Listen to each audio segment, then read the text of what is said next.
Alors, vous voyez donc, le Maroc, toujours pour continuer avec le Maroc, il y a ces investissements-là qui sont partiellement financés par les États du Golfe, mais il y a aussi, il faut le savoir, un budget marocain qui a été voté pour 2026 avec un baril du pétrole à 65 dollars. Nous sommes à combien? Nous sommes à 110 dollars, virgule quelque chose, voilà. 110 dollars et poussière aujourd'hui. Aujourd'hui.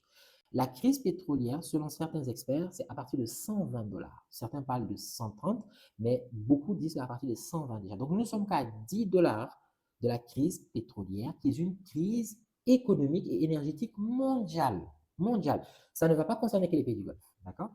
Donc, des pays comme le Maroc, le Sénégal, qui dépendent beaucoup des investissements étrangers directs, imaginez ce qui va se passer.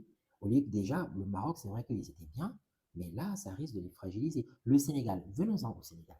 La situation au Sénégal, par contre, financièrement parlant, en termes de budget de l'État et tout, elle est déjà très fragile, vous le savez. La situation est fragile. Il y a les JOJ, comme j'ai dit, qui vont être organisés cette année, avec un budget qui avait été voté à 91 milliards de francs CFA cette fois-ci. Et le président Diomaye Faye, il avait même récemment inspecté les chantiers le 1er mars passé.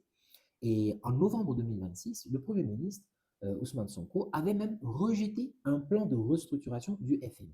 D'accord? Et dès qu'il a rejeté ça, les obligations sénégalaises, donc, vous connaissez, hein, les bons, ce sont des obligations, c'est comme des actions, mais quand c'est des États, on parle d'obligations. Et bien, ils ont chuté de 4%. Ils ont chuté de 4% en une seule journée, quand le plan a été relancé. C'est pour dire que c'est tendu. La situation économique au Maroc paraît reluisante, mais avec ce qui se passe au niveau du Moyen-Orient, elle peut être fragilisée. Et au Sénégal, c'était déjà très fragile. Donc là, ça risque de s'aggraver encore.